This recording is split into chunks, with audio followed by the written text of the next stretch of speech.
دا هم مشتمل دی په درې خبرو باندې. اول نمبر خبره تعریف د دلالت، دویم نمبر خبره تعریف د وضع، او دریم نمبر خبره اقسام د دلالت. څو خبرې شوي؟ اول نمبر خبره تعریف د دلالت، دویم نمبر خبره تعریف د وضع، دریم نمبر خبره د دلالت اقسام. راځئ اول خارج کې ځان پوه کې به کتاب ته راسو. دلالت څه ته وایي؟ د دلالت تعریف به یاد کړئ. د دلالت تعریف به داسې یاد کړئ: د یو شي په قدرتي طور باندې یا د چا د مقررولو د وجې نه داسې کېدل چې په دې شي د علم راشي نو په یو بل نامعلوم شي د علم راشي. پې پوه شوئ؟ د یو څیز قدرتي طور باندې داسې کېدل چې په د علم راغی نو د وجې نه دی په بل هم علم راځي. دا قدرتي طور داسې وي. یا د یو څیز د مقررولو د وجې نه قدرتي طور باندې نه چا مقرر کړی، پوهېږئ، داسې طریقې سره مقرر کړی چې کله د په ده باندې علم راغی نو د وجې نه دی په بل څیز باندې مرسي. دې ته ویل کېږي دلالت. چې په دې څیز د علم راغی او د وجې نه دی په بل باندې راغی دې ته څه ویل کېږي؟ دلالت. قدرتي طور باندې د هغې دپاره مثال مثلا لوګی. دلاور چې داسې بهر ووتو د دې د کمرې نه بهر ته لوګی را روان دی. پوه شو؟ اوس ده چې لوګی وکتو په لوګي علم راغی که نه چې لوګی را روان دی. دې لوګي نه ده ته په یو بل څیز باندې علم حاصل شو چې دننه اور بل دی. پې پوه شوئ؟ نو دې لوګي دلالت وکړه په اور. اوس دا لوګی چا وضع کړی که نه قدرتي طور باندې هم داسې دی، قدرتي طور باندې. په مسله پوه شوئ که پوه نه شو؟ او یا قدرتي طور باندې نه وي چا مقرر کړی د هغې دپاره، چا څه کړی؟ مقرر کړی. مثلا دلاور ډریونګ کوي او چې چوک ته ورسېدو نو سره اشاره ولګېده. د سره اشاره په څه باندې دلالت کوي؟ چې ودرېږه. پې پوه شوئ؟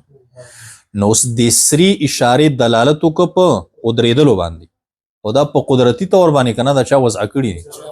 چا وضع کړي دي. ټریپک والا الله دې دې ته هدایت وکړي. دا دوی وضع کړي دي چې ګوره سره اشاره بله شوه چې بیا مخکې رانه شي. په مسله پوه شوئ؟ دلالت مو پېژنده. دلالت څه ته وایي؟ د یو څیز په قدرتي طور باندې داسې کېدل یا د یو چا د مقررولو د وجې نه داسې کېدل چې کله د په ده علم راغی د ده د وجې نه د په بل څیز هم علم راځي.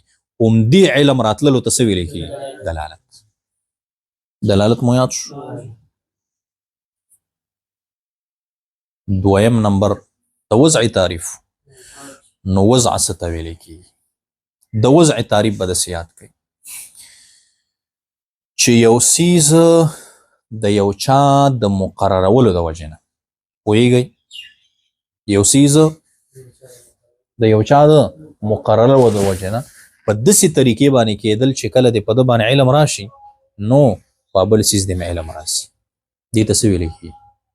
وضع. ته وایې دلالت او وضع خو یو شان شو.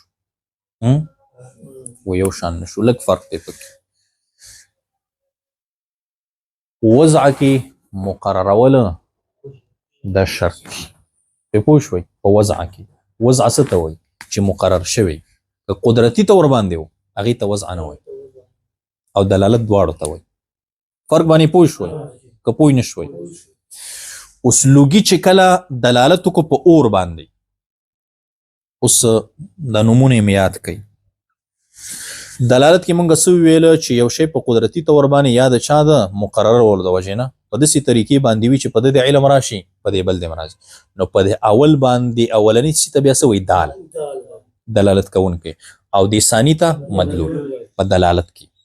او وضع کې مو څه ویل؟ د یو شي د یو چا د مقررولو د وجې نه یو څیز داسې ګرځېدل چې په ده د علم راشي په بل دې راشي.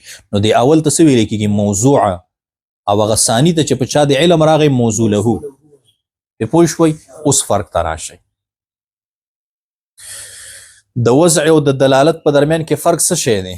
په وضع کې دا کاری چې مقرر شوی وي نو دې ته وضع ویل کېږي، او که مقرر شوی نه قدرتي طور باندې و هغې ته بیا وضع نه وایي، دلالت وایي. او دلالت دواړو ته ویل کېږي، قدرتي طور باندې هم دلالت ورته وایي او که مقرر شوی وي هم دلالت ورته وایي. اوس راځئ، کله چې د کمرې نه بهر ته لوګی راووت او دلاور وکته په څه یې دلالت وکړه؟ په اور. نو دا لوګی داله اور مدلول، خو دې ته موضوع او موضوع له نشي ویلی، ځکه لوګی خو چا د دې دپاره نه دی وضع کړی چې دا به دلالت په چا کوي؟ په اور باندې کوي، قدرتي طور باندې دی. نو دا دال او مدلول دي خو موضوع او موضوع له نه دي. او هغه د ټریپک اشاره چې دلاور ډریوینګ کولو په سایکل باندې ناست او سره اشاره ولګېده، پې پوه شوئ؟ نو دې په څه دلالت وکړه؟ چې ودرېږه، په دې دلالت وکړه. نو دا سره اشاره دال پوهېږئ او ودرېدله مدلول، دال او مدلول هم ورته ویلی شي، پوهېږئ؟ او دغه سره اشاره موضوع او ودرېدل موضوع له. اوس پې پوه شوئ که نه یې پوه شوي؟ دلاوره ته پې پوره پوه شوئ، شکر وباسه.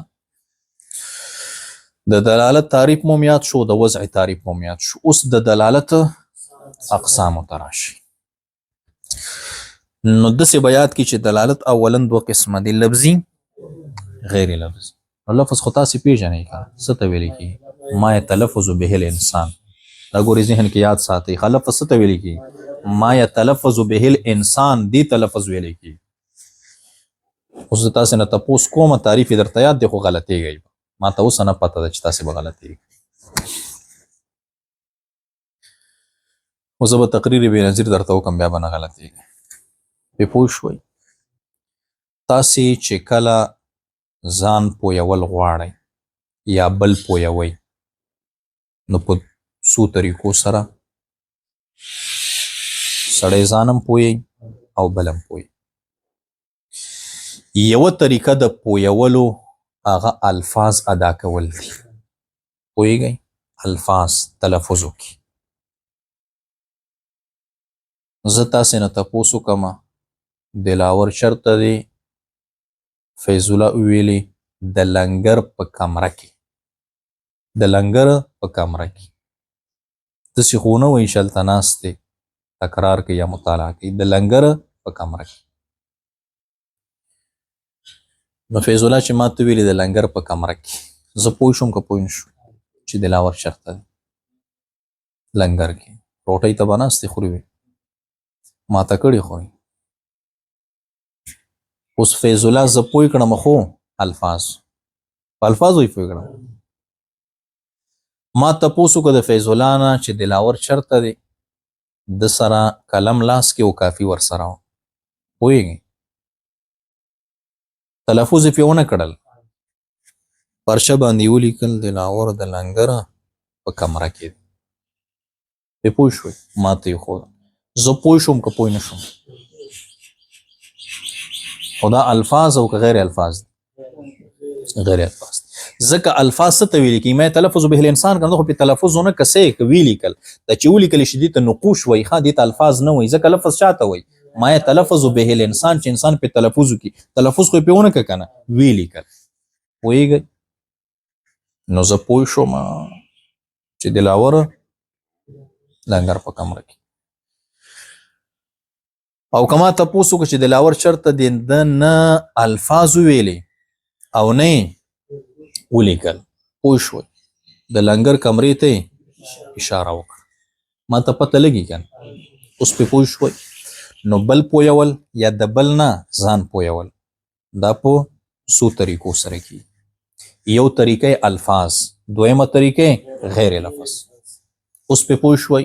نو اوس راځئ، دلالت اولا دوه قسمه دی، دلالت لفظي، دویم دلالت غیر لفظي. تعریفونه یاد کړئ. دلالت لفظي چاته وایي؟ چې دال خو ملته وپېژنده که نه، چې دال دلالت کوونکی څه شی وي؟ لفظ. دې ته ویل کېږي دلالت لفظي. مثلا زه ووایم دلاور، الفاظ شو که نه شو؟ دې دلالت وکړو په ذات د دلاور باندې. نو دې ته ویل کېږي دلالت لفظي. دلالت غیر لفظي څه ته ویل کېږي؟ چې دال یعنې دلالت کوونکی لفظ نه بل شی دلالت وکړي. لکه مثلا ما په بورډ باندې ولیکل دلاور، نو لفظ خو نه دی که نه؟ نقش دی. لفظ خو دې ته وایي چې تلفظ پرې وکړم. دا بورډ باندې چې ما ولیکه دلاور، دې دلالت وکړه په ذات د دلاور باندې. دا څه شی شو؟ غیر لفظي شو. پې پوه شوئ؟ دلالت اولا څو قسمه دی؟ دوه، لفظي غیر لفظي. لفظي چاته وایي؟ چې دال لفظي. غیر لفظي چاته وایي؟ چې دال لفظ نه. اوس بیا دا دلالت لفظي نه دی، دا هم درې قسمه دی، او دلالت غیر لفظي هم درې قسمه دی. دلالت لفظي درې اقسام کم کم دي؟ دلالت لفظي وضعي، دلالت لفظي وضعي.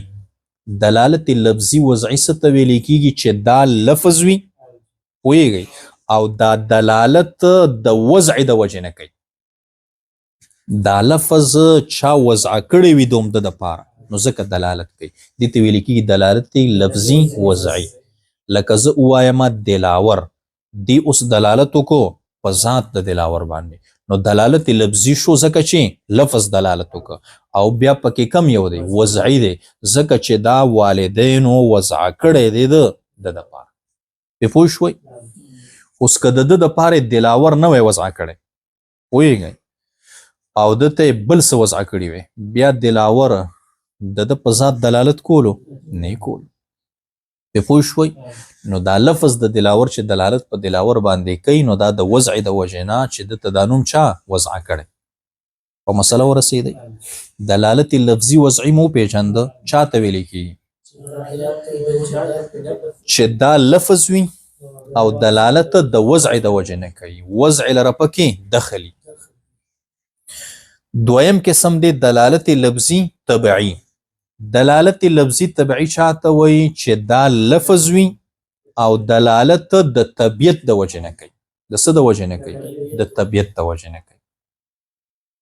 لکه مثلا دلاور خفه شو، ځکه دی قبر ته روان دی، خفه شو. نو اول خفګان راغی که نه طبیعت ته، د خفګان نه بعد دی څه شی کوي؟ پې پوه شوئ؟ څه کوي؟ اوس دا الفاظ دي که نه دي؟ ځکه دلاور پې تلفظ وکړو، ما یې تلفظ به الانسان لفظ دی که نه دی؟ نو لفظ شو. او په لفظ کې بیا کم دی؟ طبعي دی. ولې؟ طبیعت لره پکې دخل دی. پوه شوئ؟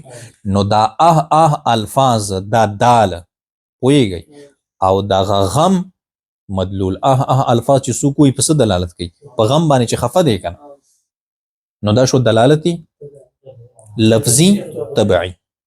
دریم نمبر دی دلالت لفظي عقلي. دا کم ته وایي؟ چې دا لفظ وي، لفظ دلالت وکړي، خو عقل لره پکې دخلي، وضعي او طبعي لره پکې د سره نه دخله وینه. دې ته دلالت لفظي عقلي وایي.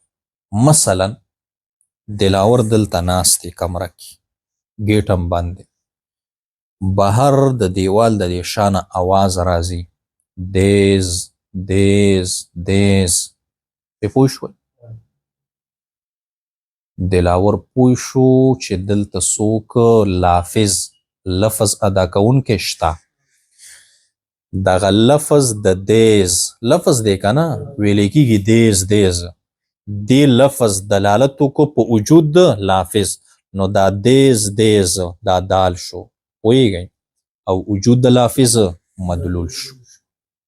نو کم دلالت شو؟ دلالت لفظي عقلي شو. ولې؟ ځکه چې په دې دلالت کې نه وضع لره دخل شته او نه طبیعت، صرف عقل لره پکې دخل. ځکه دیز دیز الفاظ خو واضح د دې دپاره نه دي وضع کړي چې دا به دلالت کوي په وجود د لافظ. که وضع کړي دي؟ نه دي وضع کړي. او د انسان طبیعت هم دا نه دی چې دیز دیز الفاظ دا دې په څه دلالت وکړي؟ په وجود د لافظ. نو نه پکې وضع لره دخل شته او نه پکې طبیعت. نو دې ته ویل کېږي دلالت عقلي. دلالت عقلی مو پیژند ګوره دلالت عقلی دې ته ویل کېږي چې د وضع او د تبع دخل پکې نه وي اله بیا دې ته دلالت عقلی وایي کني دې اولنو دواړو کې د عقل دخل شته په مسله پوه شوئ اولنی دوه دلالتونه نه دي د دواړو لره عقل دخل شته ګوره زید چې دلالت کوي په ذات د زید باندې نو عقل را پکې دخل شته که نشته چې ستا عقل وي نو تا ته به پته ولګي چې دا زید وضع دی دپاره ده دې کس چې یو سړی لیونی هغه ته بیا پته لګي نه لګي دلاوره لیوني ته پته لګي نه لګي همدغه شان څه شی دی دلالت لفظي طبعي دام چې کله سړي کې عقل پوهېږي چې عقل پکې نه لیونی دا ته پته نه لګي دنیا دی الټه شي ورانه دي شي لیونی به خفه شي خو نه خفه کېږي د سره نه وایي نه بلکې لا خوشحالي لکه دلاور اوس لیونی نه اوس دا کورونه ورانېږي دی ورته خاندي خلکو کډې بارېږي دی ورته خاندي دا اوس د خندا موقع نه ده که نه دا خو د ژړا موقع ده چې سړی وژاړي نو دلاور وایي ښه خبره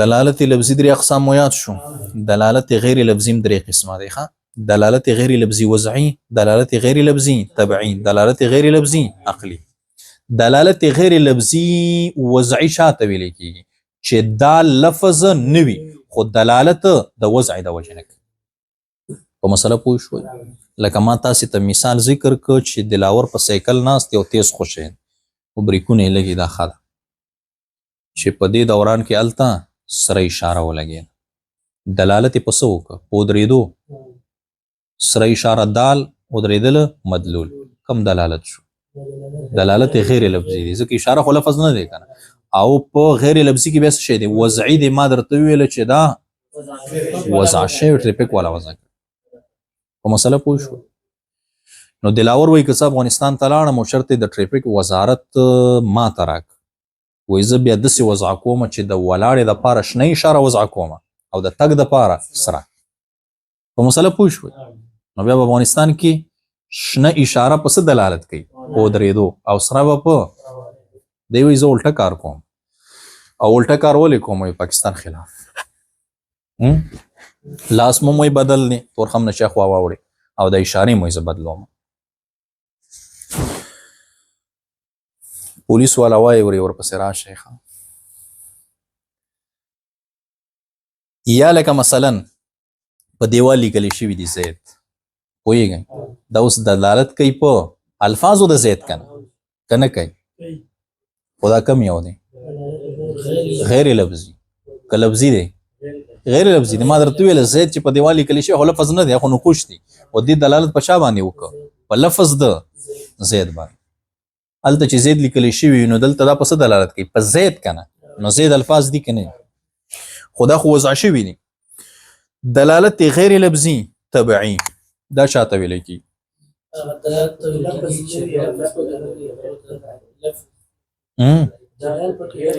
چې دال غیر لفظي او دلالت طبیعت د وجې نه کوي لکه مثلا د اس آواز اورېدلی مو دی اس څنګه آواز کوي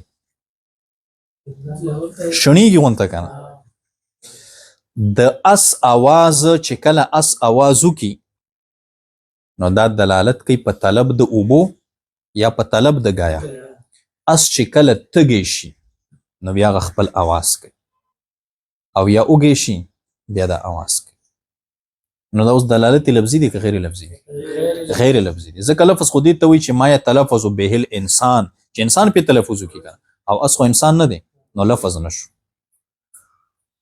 خو دا چې دا آواز د اس دلالت کوي په چا باندې په طلب د اوبو د ګیا باندې نو دا کم یو دلالت شو طبعي شو ځکه د اس طبیعت داسې دی چې کله دی اوږی شي په طبیعت کې لوږه راغله د هغې نه بعد دی بیا څه شی کوي آواز کوي پې پوه شوئ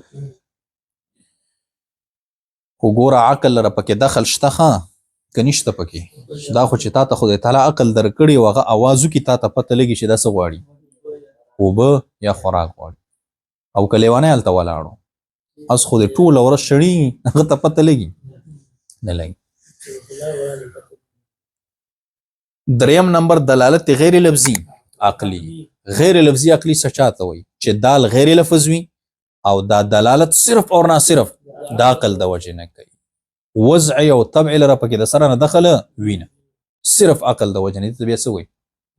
دلالت عقلی. مثال به سي لکه د لوګي دلالت په اور، یا د لوګي دلالت په پخلی باندې، د لوګي دلالت په خیرات باندې. پوهېږئ دا ټول راځي پکې. ګوره چې وصل ته لوګی پورته شو او ستا ذهن ته دا راغلی چې اور بل دی، نو په اور دلالت وکړو، دلالت غیر لفظي عقلي شو. او که لوګی پورته شو او تا ته پته ولګېده چې دلته خیرات دی، پوهېږي نو په چا دلالت وکړو؟ په خیرات که نه، نو دلالت غیر لفظي عقلي شو. په مسله پوه شوئ که پوه نه شوئ؟ د دلالت تعریف مو یاد شو، د وضع تعریف مو یاد شو، او د دلالت اقسام مو یاد شو. دلالت څه ته وایي؟ یو شی په قدرتي طور باندې یا د یو چا د مقررولو د وجې نه په داسې طریقې باندې کېدل چې په ده د علم راشي، په بل باندې راشي. دې ته څه ویلی کېږي؟ دلالت. د اول ته دال، دویم ته مدلول. نو دا دال که لفظ و دلالت لفظي، که غیر لفظ و غیر لفظي. پې پوه شوئ؟ وضع څه ته وایي؟ مقررول په داسې طریقې په دویم باندې نو څه راځي؟ علم راځي. پې پوه شوئ؟ هغې دپاره ده تاسې ته مثال پیش کړی لکه لفظ د چاقو. لفظ د چاقو دا پښتنو د څه دپاره وضع کړی؟ چاقو. لفظ د چاقو، د چاقو دپاره که نه شته دی چا سره؟ راکه چې د دلاور خو پې ووهو. لفظ د چاقو ښه، چاقو دا په څه دلالت کوي؟ او که پلسټک و دا ځای بیا داسې شي، دې ته لاستی وایي. پې پوه شوئ؟ او دا کوم ځای باندې چې سیس کټ کولی کېږي تیره حصه، نو چاقو دوه حصې ښه، یو لاستی، یو هغه حصه چې په هغې باندې سیس کټ کېږي، دې ټول ته چاقو وایي ښه. یوازې لاستي ته او یوازې ده ته نه، دواړه چې راجمع کړي دې ته څه ویلی کېږي؟ چاقو. نو لفظ د چاقو هغه دلالت په دې کوي که نه کوي؟ لاستی ورسره دا تیره حصه، دا ولې پې کوي؟ پښتنو دا چاقو لفظ د دې دپاره وضع کړی.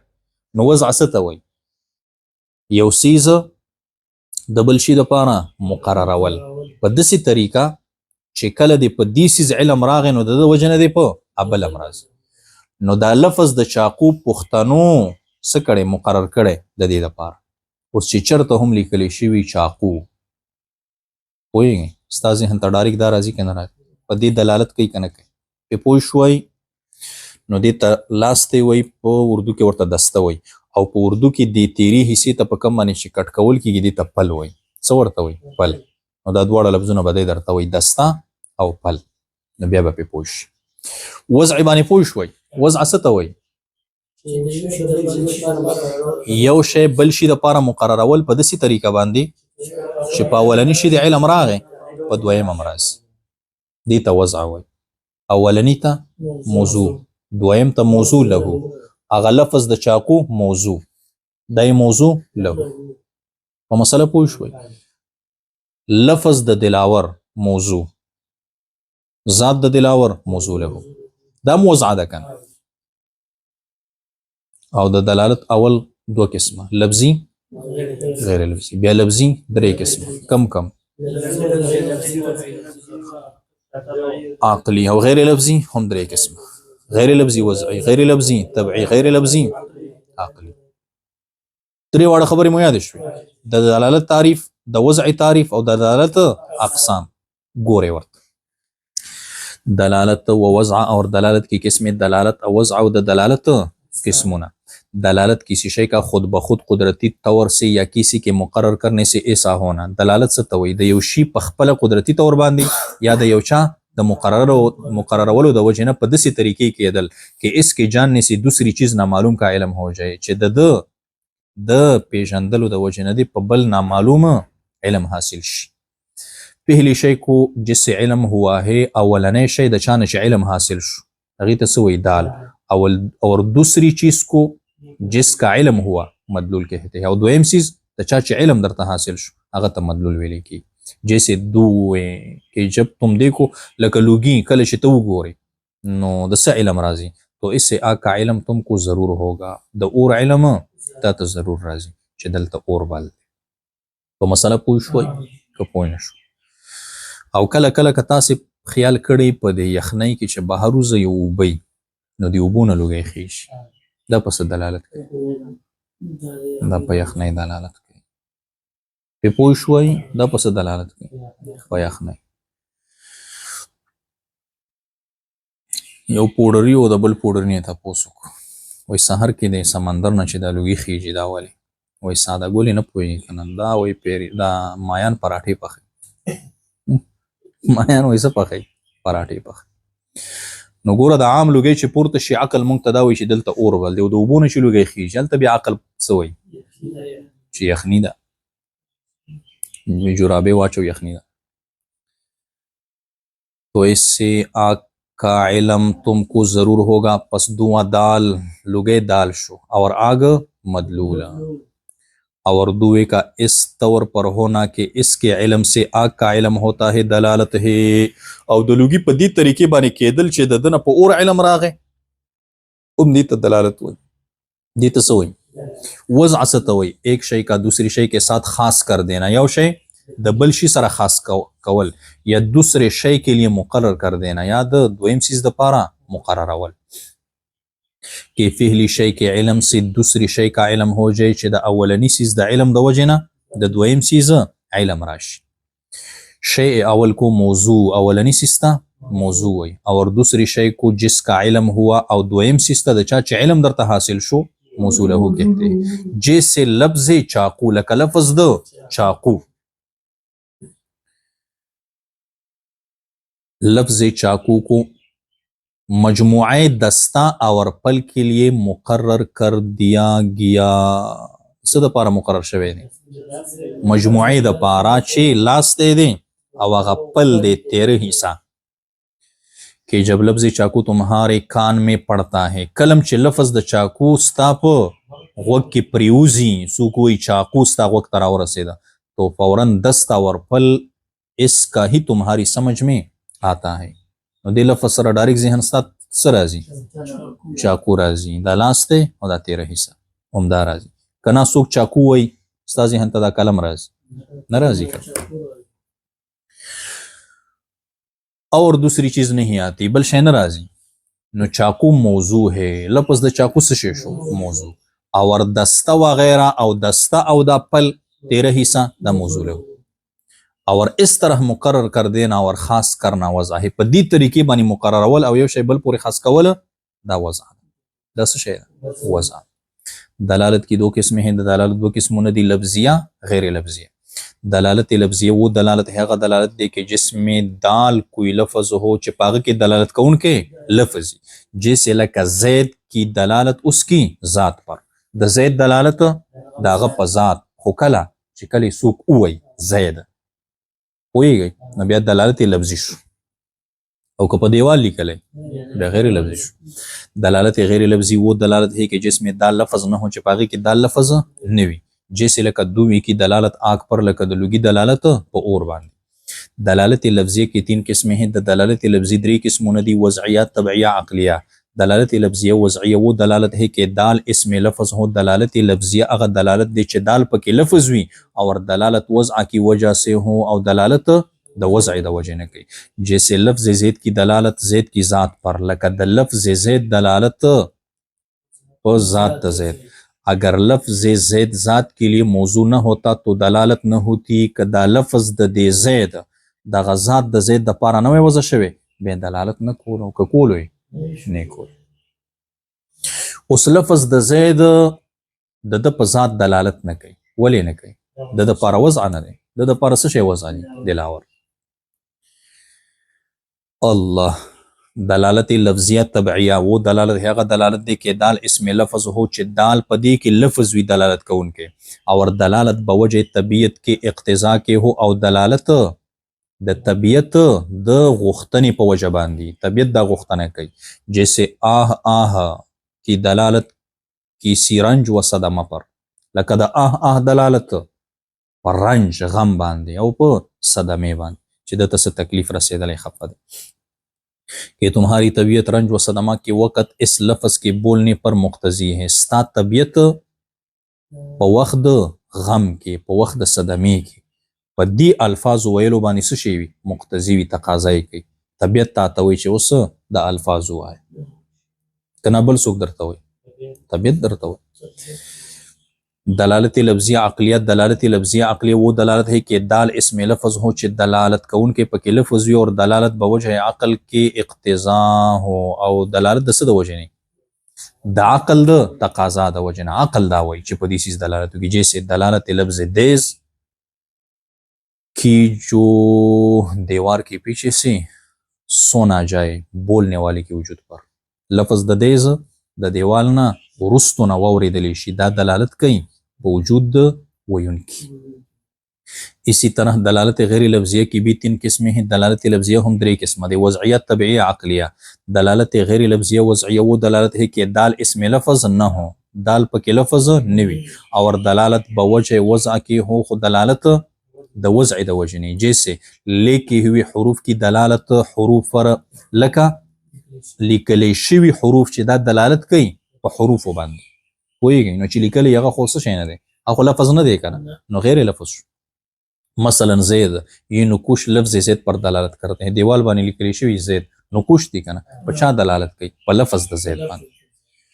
نو غیر لفظی شو خو وضعی دی دلالت غیر لفظی طبعیه وہ دلالت هغه دلالت دی کہ دا لفظ نه هو چې دا لفظ نه وي اور دلالت بوجه طبیعت کی اقتضا کی ہو او دلالت د طبیعت د اقتضا د وجه نه جیسے گھوڑے کا ہنہنانا د اس آواز دلالت کرتا ہے گاس دانا کی طلب پر د وخو او د دانی په طلب باندې دلالت غیر لفظی عقلی وہ دلالت هغه دلالت دی کہ دا لفظ نه هو چې دا لفظ نه اور دلالت بوجه عقل کی ہو او دلالت د عقل د وجه نه جیسے لکه دومی کی دلالت آنکھ پر لکه د لوگی دلالت اور باندې یہ کل 6 قسم دلالت کی ہوئے 100 قسمونه شو ان کو خوب یاد کر لو دا و خوب کی یاد کا سشی کے یاد کئی مضبوط یاد کئی خی یاد کئی که خوب کی یاد کئی خی یاد کئی سوئی سمرہ دی پکی بند دی کزا سوالات بمی سوا در نو کم بسم اللہ الرحمن الرحیم سوالات د تیر درس سوالات پاتی اول نمبر سوال دے دلالت کی تعریف بتاؤ د دلالت تعریف وخایي دلالت څه ته وایي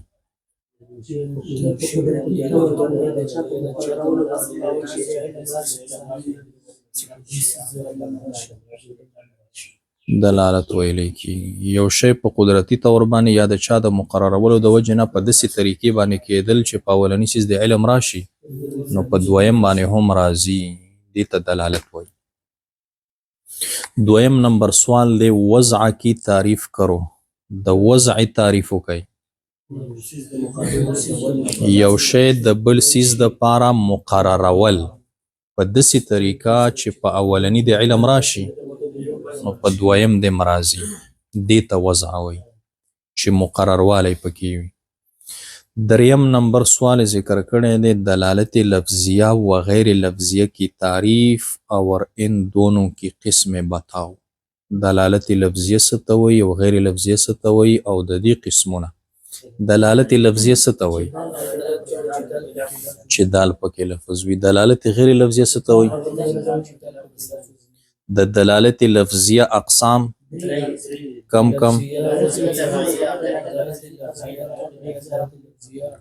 او د دلالت غیر لفظیہ 3 قسمه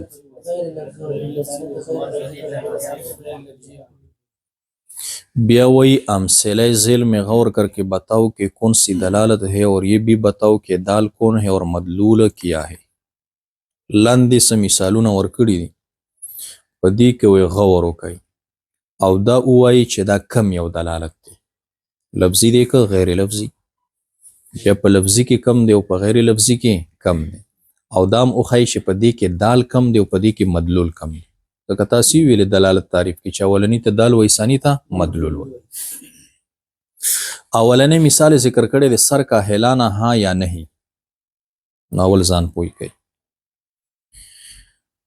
مونږ او تاسې چې کله سر داسې وخوځو پوهېږئ د دې مقصد څه چې نه او که داسې مو که بیا څه وایو چې او اوس مثلا څوک تپوس وکړي چې دلاور خیرات ته تللی ورته داسې وکړي څه مقصد وایو چې او تللی او که تا نه څوک تپوس وکړي چې دلاور سبق یاد کړی ورته داسې وکړي څه مقصد وایي چې نه اوس دا سر خوځول چې چا سر داسې وخوځو دا په څه دلالت کوي په نه پې پوه شوئ نو اوس په دې کې دال کم دی او مدلول کم دی دا سر خوځوله دا دال شو او چې دلالت یې وکړه په نه باندې هغه نه مدلول شو دال او مدلول خو پکې پیدا کړه اوس دا کم یو دلالت دی لفظي دی که غیر لفظي دی غیر لفظي ولې دلالت غیر لفظي چاته ویل چې دا لفظ نه نو سر خوځوله دا خو لفظ نه دی که دا دړی سر خوځول دا لفظ نه دی ښه دا یو چټاک ژبه خوځوله دې سره لفظ ادا کیږي نو دا شو دلالت لفظیه غیر لفظیه شو غیر لفظی بیا څو قسمه کم کم دا پکې کم یو دی وضعی دی دا وضعی دی په پوه شوئ داسې قوم هم شته دی دلاوره هلته چې ته لاړ شي هغوی داسې سر خوځول وضع کړي دي د نه دپاره پوه شوئ او دا یې وضع کړي دي د او دپاره په مسله باندې پوه شوئ نو دا دلالت غیر لفظي دی خو وضعي دی خلکو وضع کړی که نه خلکو دا وضع کړی چې دلاور داسې سر وخوځوي دا یو من سره نو دا به په څه دلالت کوي په نه باندې او که داسې وخوځولو دا به په او دلالت کوي دا ګورې د وضع د وجې نه مونږ داسې وضع کړی نو دلاوره که هغه بل قوم ته لاړې او هلته تا ورته وویلې چې دلته خیرات شته هغه درته ویلې چې داسې وکړل نو هغوی چې داسې وکړي څه مقصد یې چې او که نه دلاور واپس لاړ شي چې نشته اوس پې پوه شوئ دویم مثال ذکر کړی دی سرخ جنډي ریل کا ټهرانه اول بزان پوی کوي ریل ګاډي کې به چېرته تاسې تلي یا به نه یې تلي تلي یې پکې شکر وباسئ بیکاره مزلې زه پکې تلی نو دا ریل ګاډی چې کله ودرئ تاسې که نور نه دی ویډیوګانو کې به مو کتلي د پټلۍ باندې ځای په ځای کسان ولاړي که نه هغې سره جنډي سره جنډه چې اوچته کړي هلته ریل ګاډي چلونکي ته پته ولګي دا په څه دلالت کوي په ودرولو مقصد یې دی چې ودروه هغه ریل ګاډی ودرئ چې مخکې څه خطره ده ملته ودرېږي نو سره جنډه دا دلالت کوي د ریل په ودرولو چې ویدروه اوس دلته دال کم دی او مدلول کم دی مدلول دی او دا اوس دلالت لفظي دی او که غیر لفظي غیر لفظي څه ته وایي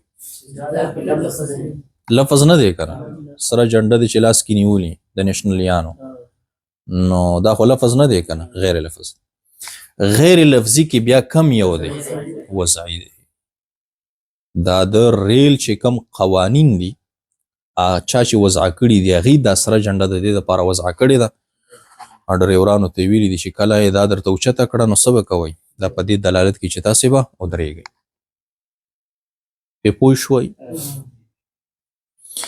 دریم مثال ذکر کړی دی تار کې کټ کې کی آواز تار کا مضمون دا اوس پخوانی زمانه ده د دلاور دوی زمانه ده ستاسې زمانه نه ستاسې زمانه د موبایل ده پخوا په زمانه کې د دلاوردی په زمانه کې مونږ ته د خپل نیکونه کیسه کوي. د دلاوردی زمانه چې وه، نو د دلاوردی په زمانه کې به چې تا پیغام لیږه چرته، نو یا به دې سړی لیږه، پوه شوې، سړی به دې ولیږه پلاني کلي ته به لاړ شي، مثلا لاهور ته به لاړ شي، پنډۍ ته به لاړ شي، هلته زمونږ کلیوال دي هغوی ته به ووایي چې د دلاور واده دی په 5 تاریخ باندې او ځان راورسوه. دا یوه طریقه د پیغام و چې سړی به دې ولیږه. دویمه طریقه د پیغام خط لیږلو. خط به دې ولیږه، خط کې به دې ولیکل چې السلام علیکم ورحمت الله وبرکاتو، پس د سلام نه عرض دا دی چې په 5 تاریخ باندې د دلاور واده دی، تاسې ته دعوت دی، بیا حاضري وکړئ. دا خط به چې هلته ورسېد، هغوی به چې وکته و د دلاور واده دی، رابغله. پرې پوه شوه. یوه بله طریقه یې دا وه، دې ته به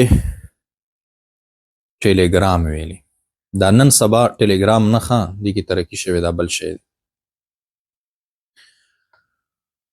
هغې کې به هلته یو کمره وه، په هغې کې به مشین لګېدلی و. پرې پوه شوئ. څه به لګېدلی و؟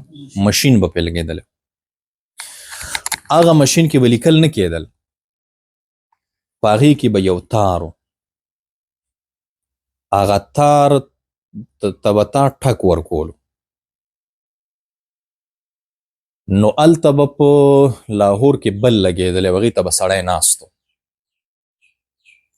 نو دې ځای نه به چې تا پیغام لیږه هلته، نو د دې تار په ذریعې باندې به تا لیږه، دې تار ته به دې ټکونه ورکول.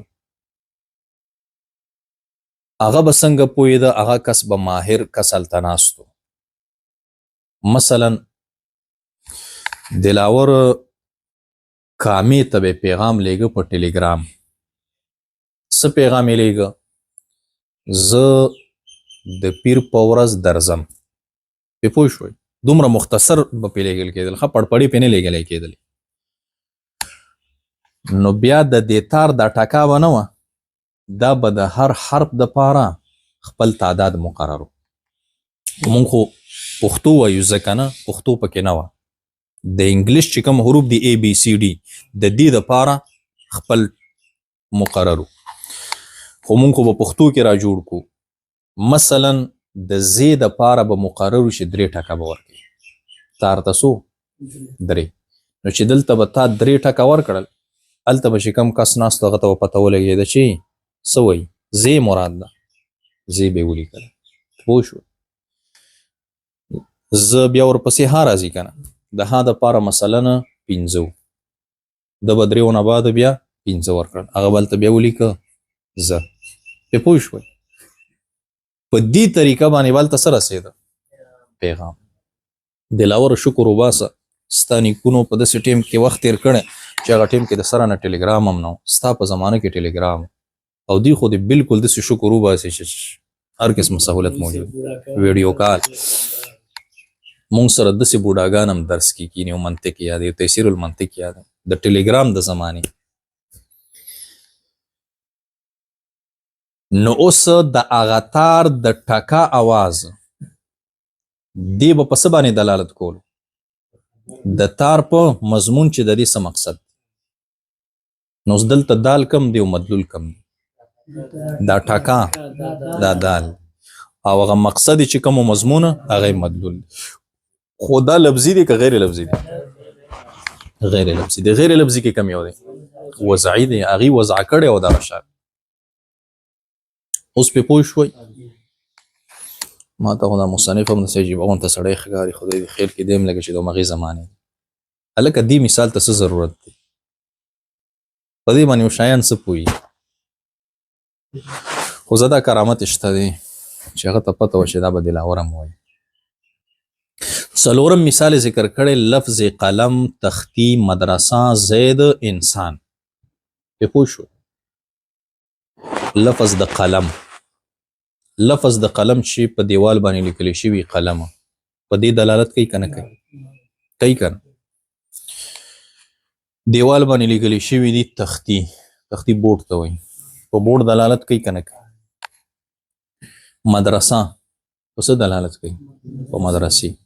زید په ذات د زید دلالت کوي. انسان په انسان دلالت کوي، په ذات د انسان دلالت کوي. اوس په دې کې دال کم دی او مدلول کم دی دا الفاظ قلم او تختی او مدرسه زید انسان دا الفاظ څه شي دي دال او مدلول څه شي دي هغه ذات د قلم او د بورډ او د مدرسې او د زید او د انسان په پوه شوي نو هغه مدلول شو کم یو دلالت دی لفظي که غیر لفظي دا لفظیم کېدلی شي او غیر لفظیم کېدلی شي که چرته د قلم نه د مراد الفاظ واغستل چې زه وایم قلم په پوه شوي دې دلالت وکړه په دې باندې نو دا دلالت یې لفظي شو په پوه شوي او که نه په دیوال لیکلی شوی و قلم غیر لفظي ځکه خو بیا نقوش دي که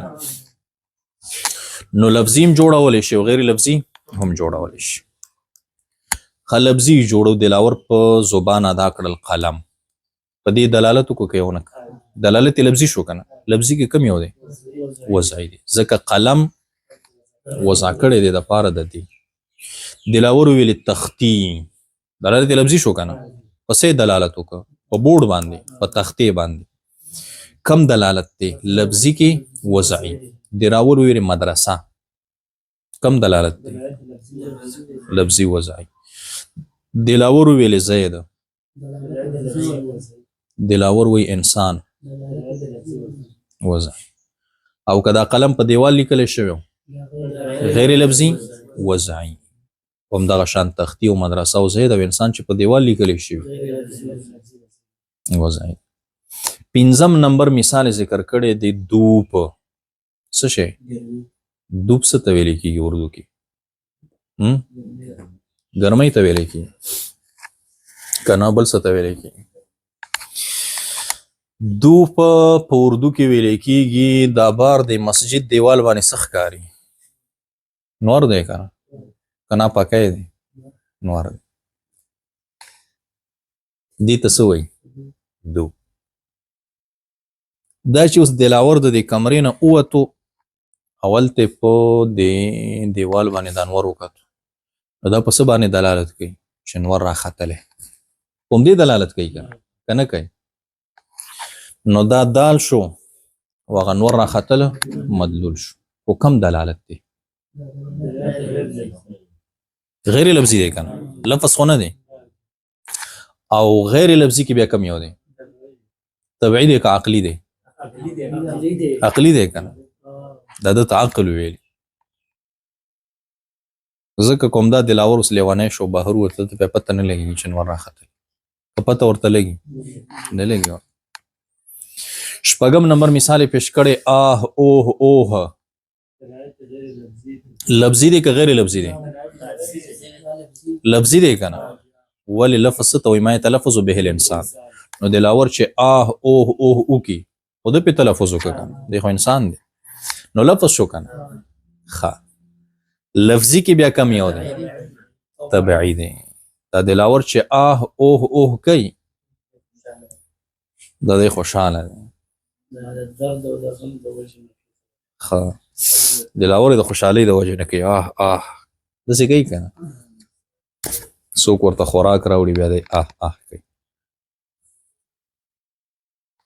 پې پوه شوئ